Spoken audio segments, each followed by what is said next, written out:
वंचित बहुजन आघाडीच्या कार्यकर्त्यांनी आतिश बनसोडे यांच्या नेतृत्वात मोदी सरकारच्या विरोधात घोषणाबाजी करत मोदींचा पुतळा दहन करण्याचा प्रयत्न केला। जिल्हाधिकारी कार्यालयासमोर कार्यकर्त्यांनी हे आंदोलन केलं। सध्याची गॅस दरवाढ, एप्स्टीन फाईलमध्ये मोदींचं नाव आलं आहे ते लपवण्यासाठी सुरू असलेला त्यांचा खटाटोप असा आरोप करून मोदींविरोधात घोषणाबाजी करण्यात आली। पुतळा ताब्यात घेण्यासाठी पोलीस सरसावले तेव्हा कार्यकर्त्यांची हुज्जत झाली। मोदी हटो, आरएसएस के दलाल लोग को, झूठे मारो सालों को, आरएसएस के दलालों को, झूठे मारो सालों को। बहुजन आघाडीचा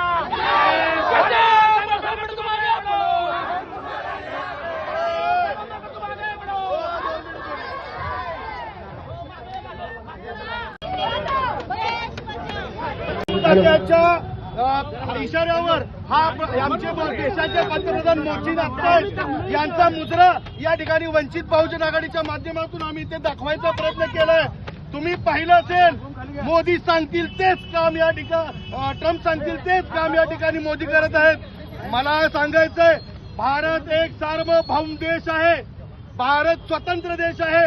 अगोदर ब्रिटिशांची लाचारी करणाऱ्या कार्यकर्त्यांनी आज त्यांची हुजरेगिरी आणि मुजरेगिरी चालू केली आहे। या स्वतंत्र भारताला कुणाच्या मिंद्यात राहण्याची सवय नाही। मोदींनी हा मुजरा थांबवावा आणि त्यांनी दाखवून द्यावं, भारत हा स्वतंत्र देश आहे। त्यांनी केलेले शेतकरी विरोधी करार असतील किंवा दुसरी गोष्ट महत्वाची आहे, ते बळी पडलेत का एप्स्टीन फाईलला?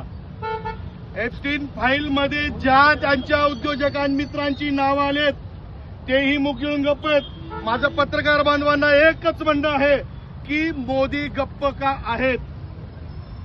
इराणशी आपले संबंध चांगले असताना देशात गॅसचा तुटवडा का होतोय, पेट्रोलचा तुटवडा का होतोय?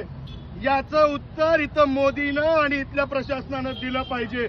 महाराष्ट्रामध्ये देवेंद्रने याचं उत्तर दिलं पाहिजे आणि केंद्रामध्ये नरेंद्रने याचं उत्तर दिलं पाहिजे। काय आंदोलन करण्याचा प्रयत्न? महत्वाची गोष्ट आहे, वेळोवेळी सध्या बाळासाहेब आंबेडकर हे इथल्या बहुजनांना सांगतायत, इथल्या सत्ताधाऱ्यांना, विरोधकांना सांगतायत की तुम्ही शांत का बसले?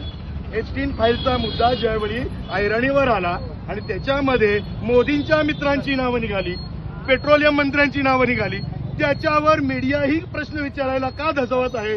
मग याचं उत्तर, मोदी हे एक अधिकारशाही वापरतायत काय, ते डिटेक्टर झालेत काय? याचं उत्तर त्यांनी द्यावं आणि सध्या बाळासाहेब आंबेडकरांनी जी प्रश्न त्यांना विचारलेत त्याला समोर येऊन उत्तर देण्याची ताकद असेल तर त्यांनी पत्रकार परिषद घेऊन दाखवावी। नक्कीच या ठिकाणी मोदींनी पत्रकार परिषद घेऊन दाखवावी अशा पद्धतीची भूमिका